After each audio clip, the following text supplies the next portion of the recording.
only go by what we want. So I can't tell what somebody's mind. I don't have expectations for the budget. And that's what's stated here, that reduction of some taxes, keeping some other taxes to create a pool of long-term funding to invest in private sector. Our members have repeatedly said that the tax burden is too much. Okay, so the incoming government has been in contact with the business community and the Chamber of Commerce. A number of tax areas have been identified which we believe the new government will mitigate. Then also the issue of the power base. Okay, we expect that the power situation will be stabilized for good. Okay, then we think that the informal sector needs some help in terms of access to finance, in terms of capacity building. We are expecting that the budget will reflect a lot of the commitments that the government has made to the people of Ghana, and we see it as probably going to be quite an ambitious budget, which will call for every Ghanaian to roll up their sleeves and sacrifice and go the extra mile for us to have a better economy. And we are ready to play our part at Capital Bank. Well, we're expecting that this budget will provide new opportunities for the banking sector in terms of both incentives and investment. And we, especially as a local bank with local knowledge, expect that we'll take advantage of such opportunities. The issue of building up a lot of businesses. So what then it means is we'll be seeing a lot of plans to see how they can stimulate the economy. Okay, so we are expecting to see them coming out with packages that will enable business owners be able to employ more, make monies available in the economy to enable the economic growth.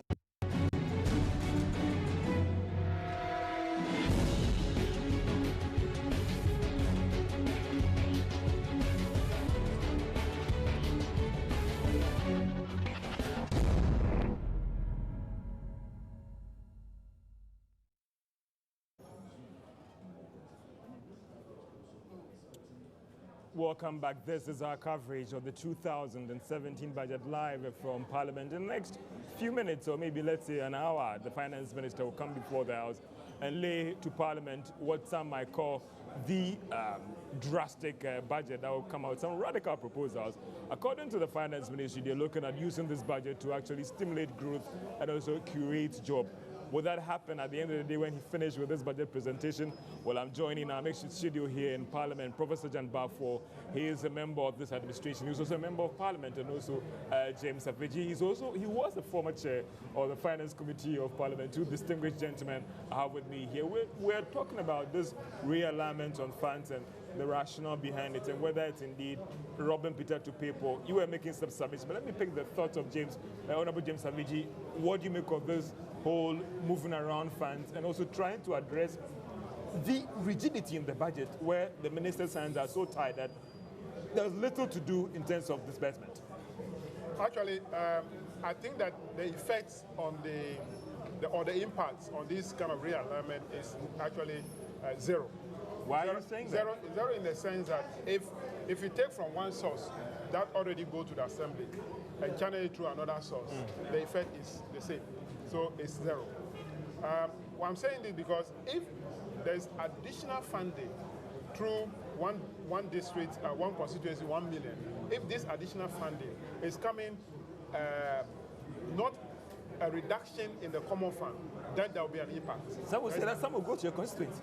That's what I'm saying. I have one district, one constituency. So my constituency is is a district. Now, if hitherto we have 7.5% that go to the assembly, and this 1 1.5 million Ghana cedis on annual basis. Now, if you are going to reduce the 7.5% to 5%, what it means is that instead of 1.5 million, it's only 1 million that will go from the Assembly Common Fund source. Now, if you take that 500 and go to one district, one constituency, 1 million, and you add that one to it, the effect will be negative unless the amount exceeds what you take from the common fund. If the amount you take from one common fund, you don't take anything from the assembly again to bring back to another channel, then I can agree that there is going to be an impact. But what I'm hearing, that the common fund is going to reduce from 7.5% to 5%. That will ensure that what common fund has been used for previously will be affected. They will not be able to provide the local level infrastructure, as we talk about basic education, basic healthcare, agricultural, and those will not have the funding again. During your time, the previous administration, I'll come to you, talked about smart borrowing. Isn't also another smart way of managing funds when you agree that there are serious leakages in the system? Smart borrowing actually is a system where you borrow to refinance existing debt. And that's all our debts here, 22 billion. That's what we do. Our debt right now is between 122 billion Ghana cedis. The debt there, it is not a liability. The debt there is an asset. And it will pay for itself. If you borrow and you don't use that borrowing to acquire asset, then and you use it for consumption, then you talk about something So else. you believe that these funds were invested in assets that will pay for it. Let me go to Prof. John Bafo. Scattered all over Would you call this realignment a smart way of managing the resources? Or Let me some would say robbing Peter to pay Paul. The honorable member that with the realignment, the money that will go to his constituency, Ketu North, will be more than what it will have gone there if we were stayed at Should be good news for you. So that should be understood. Number two, because of the realignment, the money that are going to go to the constituencies are going to be used for productive purposes. You are going to set up a new business, right? You are going to set up a new factory. Where you don't have water, you are going to have access to water. It's going to increase the economic viability of those districts or those constituencies, and therefore you earn more. You can generate more money in the constituency. So you should not be worried about whether it's going to move from 7.5% to 5%. It's going to be even more in terms of the quantum than the 7% that he has. But in this case, it is going to be used for something, a productive venture calculated to ensure that in his district, his constituency, he has more water. If we're in the chamber, you say, more projects for your constituency. It could mean that you can maintain your seat. I completely agree with him that if he's bringing additional funding to my constituency, that's good for me. The net effect is that it will be additional.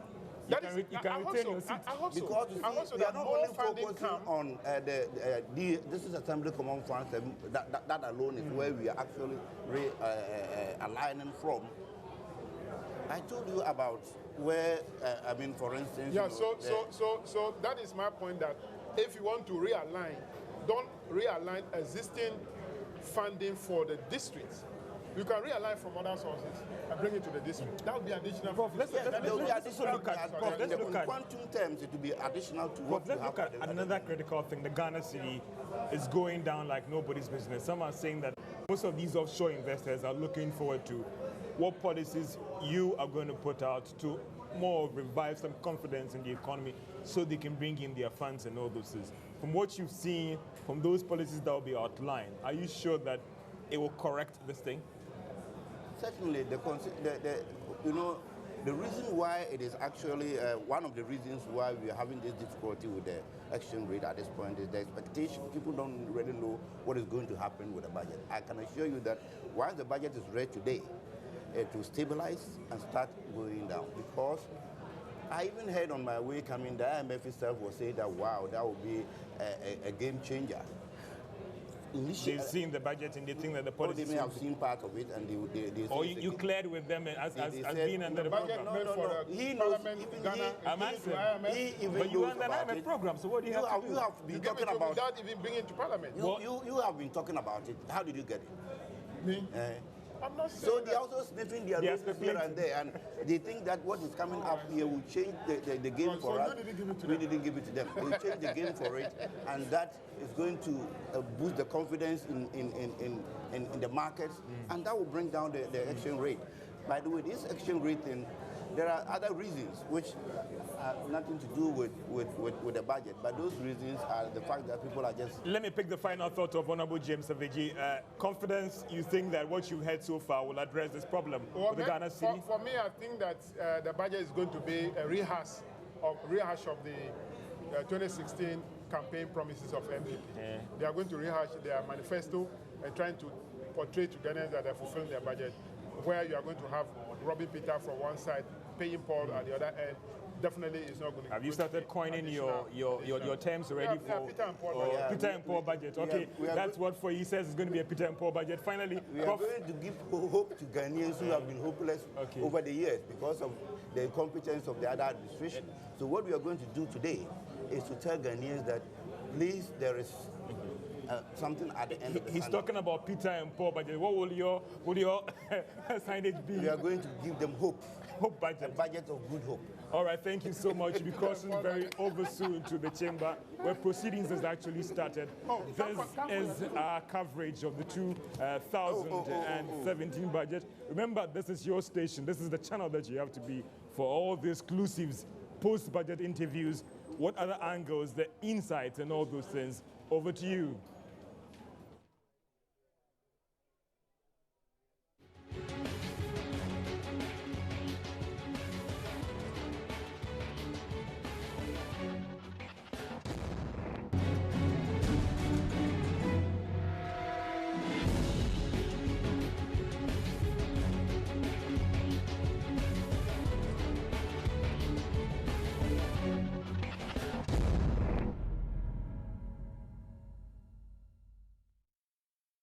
Live on Facebook, Joy 99.7 FM, Joy News. Live Twitter update on Joy News and Joy FM. Live YouTube streaming on My Joy Online TV. Hashtag Budget 2017.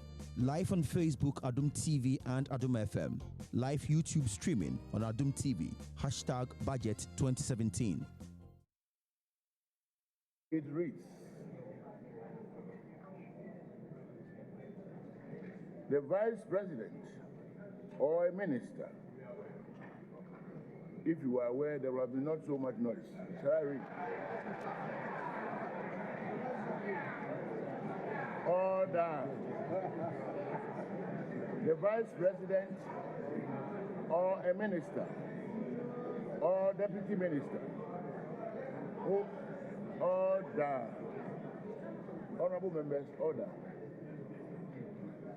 The Vice President or a minister or deputy minister who is not a member of Parliament shall be entitled to participate in the proceedings of Parliament and shall be accorded all the privileges of a member of Parliament, except that he or she is not entitled to vote or to hold an office of Parliament. In this connection, we are very pleased to have the Vice President in our midst. And on behalf of all members and myself, we so welcome His Excellency accordingly. Honorable Vice President, thank you very much for your presence. Order.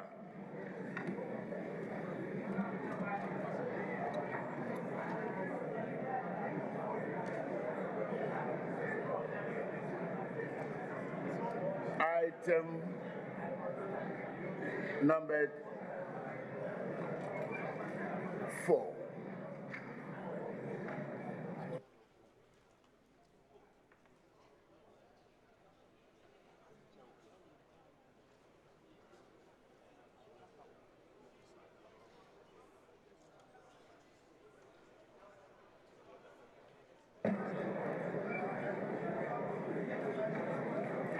Item 4, motion. Honorable Finance Minister,